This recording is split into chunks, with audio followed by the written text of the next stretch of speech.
Hai, Assalamualaikum. Hari ini cikgu akan ajar kamu tajuk yang kedua di bawah tajuk cahaya, iaitu cahaya boleh dipantulkan.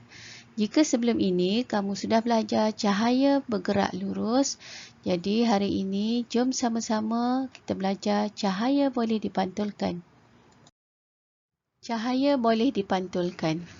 Bagaimana cahaya dipantulkan? Seperti mana yang kamu lihat di dalam video ini, Nathan sedang bermain bola. Bola yang Nathan lontar ke lantai akan melantung balik dari lantai. Begitu juga dengan cahaya. Cahaya dari lampu suluh menghala ke cermin. Ini adalah cermin, akan melantung balik ke atas.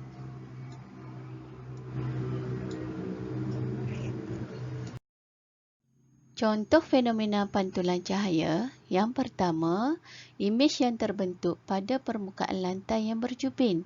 Sekiranya kamu lihat pada permukaan lantai yang berjubin, akan ada objek yang sama seperti di atasnya.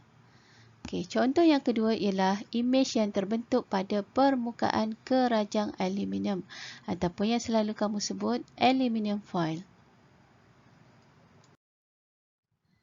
Ini adalah gambar rajah sinar.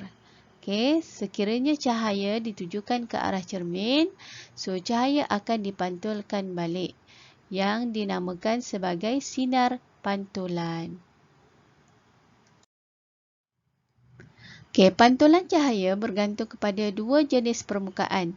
Jenis yang pertama ialah permukaan licin, berkilat dan rata, dapat memantulkan semua cahaya yang jatuh di atasnya. Contoh seperti mana yang cikgu sebut tadi, cermin, kertas aluminium dan permukaan logam. Sinar tuju yang menuju ke arah permukaan objek akan dipantulkan kembali.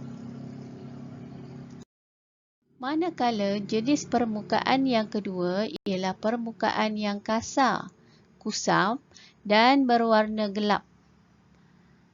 Dia akan memantulkan dan menyebarkan cahaya yang jatuh di atasnya ke pelbagai arah berlainan dengan contoh yang pertama tadi, jenis permukaan yang pertama tadi. Gambar rajahnya cikgu dah tunjuk dah kat sini. Sinar tuju ni ialah cahaya yang kita tujukan kepada permukaan kasar, kusam dan berwarna gelap. Apabila dipantulkan kembali, dia akan memantul ke semua arah.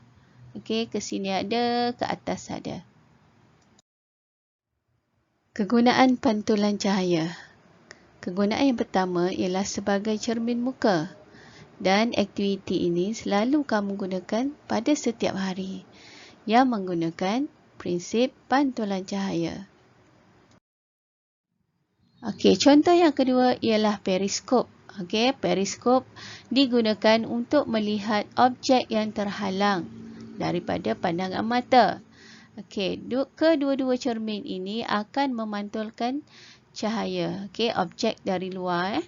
Memantulkan cahaya dari objek yang terhalang ke arah mata kita. Kamu tengok anak panah ni daripada luar masuk ke dalam menuju ke arah mata kita. Contoh yang paling jelas seperti dalam gambar ni ialah imej periskop kapal selam.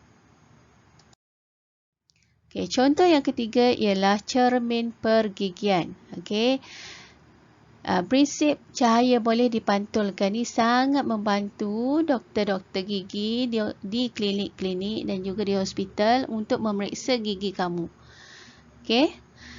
Dan yang keempat ialah cermin pandang belakang.